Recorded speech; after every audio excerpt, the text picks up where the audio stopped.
Ekosistem yang disokong oleh kita air, kita karbon dan juga kita oksigen sentiasa mengalami gangguan. So kita kena buat beberapa langkah untuk menyelesaikan masalah gangguan kepada kita nutrien lah. Tujuannya untuk pemeliharaan organisma hidup, sebab dalam satu ekosistem sentiasa ada organisma hidup. Kalau ekosistem tu terkacau, terganggu, dia akan memberi kesan terhadap kehidupan organisma lah. Bukan hanya manusia tetapi juga kepada tumbuhan dan juga kepada haiwan. Tujuan pemeliharaan organisma hidup ini adalah untuk melindungi dan menguruskan sumber semula jadi secara bijak dengan gangguan paling sedikit kepada organisma dan persekitarannya. So, kebanyakan sumber kepada gangguan yang terdapat dalam ekosistem ini datangnya daripada manusia. Seperti pembalakan, pelombongan, pembinaan bangunan. Bila buat bangunan kena clearkan tanah, itu juga mengganggu kepada ekosistem setempat. Seterusnya perindustrian lagi sama juga, bila membuat satu tempat perindustrian kena clearkan tanah, mengganggu ekosistem. Pertanian, tujuan pertanian, pembakaran. Pembakaran ini macam yang berlaku di Australia, saya rasa tahun lepas, 2 tahun lepas, ataupun yang berlaku di Kalimantan rasanya 5 tahun lepas, pembakaran hutan untuk pertanian lah. Tapi malangnya kesan daripada pembakaran itu menghasilkan jerebu. So perkara-perkara ini boleh mengganggu kepada keseimbangan ekosistem. Di mana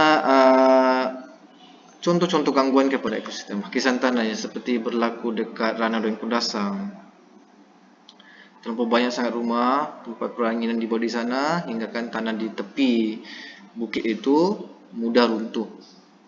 Dan pencemaran sungai ini sangat banyak berlaku, bukan sahaja di Malaysia, contohnya macam di Indonesia. Kotoran, sampah dibuang ke dalam sungai, sedangkan sungai itu penting untuk keseimbangan ekosistem. So untuk mengelakkan atau menyelesaikan masalah gangguan ini, kita kena ambil beberapa langkah. Contohnya mengurangkan pembuangan sampah, mengitar semula barang yang sudah terpakai, mengguna semula, mengganti semula benda-benda yang kita boleh ganti semula lah. Tadi itu pemeliharaan, sekarang pemeliharaan. Pemeliharaan adalah tindakan untuk mengekalkan benda hidup dalam sekitarnya dalam keadaan yang seimbang. Langkah-langkah untuk menyelesaikan masalah gangguan kepada kita nutrien. Kawal pencemaran. Pencemaran tidak akan dapat dihapuskan, tidak sama sekali. Tapi kita boleh kawal pencemaran untuk memperlahankan atau mengurangkan kadar pencemaran tersebut. Satu lagi yang biasanya kita lakukan adalah dengan menanam semula pokok atau mewujudkan hutan simpan. Biasanya macam di Sabah ada beberapa tanah yang digunakan untuk pembalakan. Bila sudah habis dibalak tu tanah, habis diratakan tanah itu, syarikat yang mempunyai lesen untuk membalak di situ dikendaki untuk membuat penanaman semula. Wujudan hutan simpan juga adalah satu cara untuk mengekalkan ataupun mengelakkan kerosakan terhadap ekosistem.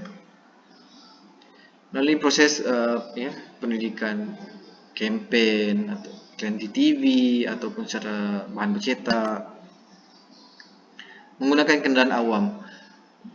Kalau gunakan kenderaan, banyak karbon dioksida dibebaskan ke udara. Ini memberi kesan terhadap keseimbangan kitar karbon. Sebab kalau terlalu banyak betul karbon dioksida di udara, tapi jumlah pokok di kawasan tersebut sangat sedikit, boleh menyebabkan pencemaran udara. So kita gunakan kenderaan awam. Kalau macam di bandar besar, contohnya macam di Kuala Lumpur, kebanyakan orang di sana menggunakan, majoriti mereka sana menggunakan kenderaan awam, LRT, MRT. Langkah seterusnya adalah melalui proses pengurusan sumber semula jadi dengan cara menyimpan air hujan untuk kegunaan dan memperketatkan undang-undang. Samanlah mana-mana kilang ataupun syarikat yang menyebabkan pencemaran air.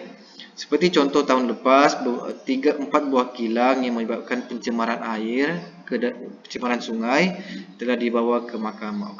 Itu adalah dari segi tindakan undang-undang.